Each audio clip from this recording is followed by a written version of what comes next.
Welcome to Friday Frameworks, where we break down the strategies that drive real results. I'm George Mayfield, and you're tuned in to our 7-part series on operational excellence. Today, we're tackling a challenge that keeps so many business leaders up at night. How do you scale your manufacturing floor without sacrificing quality, especially if you're opening up a new location?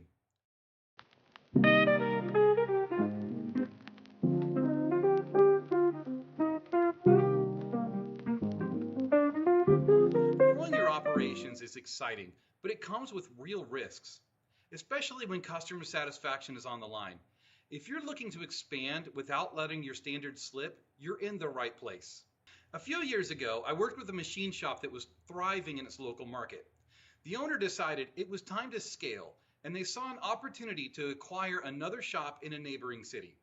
On paper, it seemed like the perfect match. Similar services, complementary client bases, and a chance to double their capacity overnight. But the reality was far more complicated.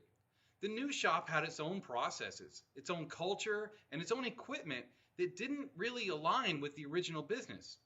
Employees were frustrated by conflicting workflows, and customers experienced delays as the two teams struggled to integrate. Within months, the acquisition started draining resources instead of driving growth. Both companies were suffering. It wasn't until the owner stepped back and focused on unifying the teams under one streamlined system that turned things around. We helped them to standardize their operations, invested in cross-training, and created shared vision for quality and service. The result? A stronger, more cohesive business that was ready to scale sustainably. So here's what you need to know about scaling manufacturing without cutting corners. Did you know that proactive cross-training your teams can reduce product defects by up to 30% during periods of rapid growth? If you want to scale and keep quality, invest in training and upskilling, not just new hires. You will get better results if you standardize your process before expanding. You will get fewer errors and get more predictable outcomes if you first create repeatable, visual work instructions and enforce them consistently as you add new lines or shifts. How do you get newer staff to care as much as your veterans? Start by linking quality metrics to individual and team incentives, not just output or speed. Would you rather deliver on time but risk a bad product, or deliver a week late and protect your reputation? When in doubt, choose the path that earns customer trust every time. Automate inspections or double your manual checks. Consider using automated inspection technology as you grow.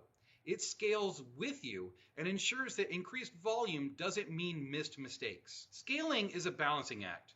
Growth and quality aren't opposites, but you need a system to achieve both.